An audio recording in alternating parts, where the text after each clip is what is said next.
Eastern Europe gave me this card. It was like a neighbor. I didn't think much of it. Then I turned on the other side of it, and it's on 3400 Danforth Avenue.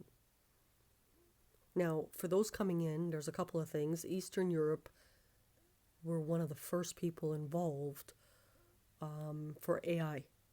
They were the first groups involved. What else? Harveys, the story of Harveys, had a very interesting story where they had raided, this is me talking to the devil now, they had raided a place in Quebec, a Harvey's there, where arbitrarily, for no reason, they killed 3 or 4 people and locked one of them in the freezer.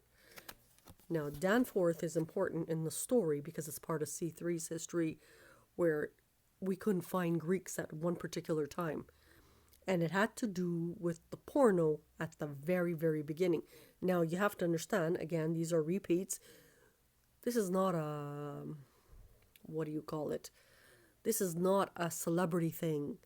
This is a Muslim woman now. Or that psychology.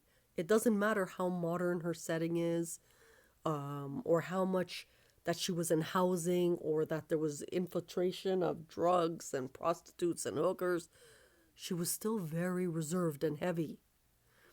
So when I saw 3400 Danforth Avenue, and you have to understand, there's a Harveys maybe 10 minutes away, and Danforth is like on a Sunday morning at high speed, you probably get there in about 35-40 minutes.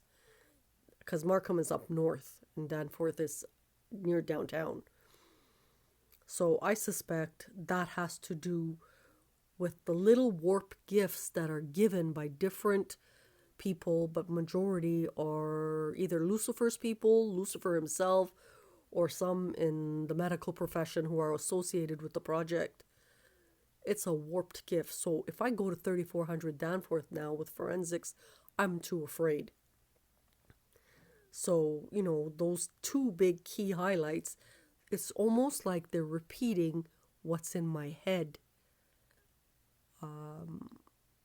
Or they had foreseen that, the Danforth would have been emptied out. They had foreseen that. But when it happened, Prophet Hanna was probably like 16, 17. Very young age when that murder happened in Quebec. That's what I recall anyways. I could be slightly off with the dates for when that Quebec murder happened. But if there is dead at Harvey's there, it would make sense. So when I narrate like this, it's also for if it keeps a trail record in the event, everything calms down and police are brought back into Ontario, or we have forensics or whatever in the vicinity, you will know why. Because, it makes up a true story, another entry.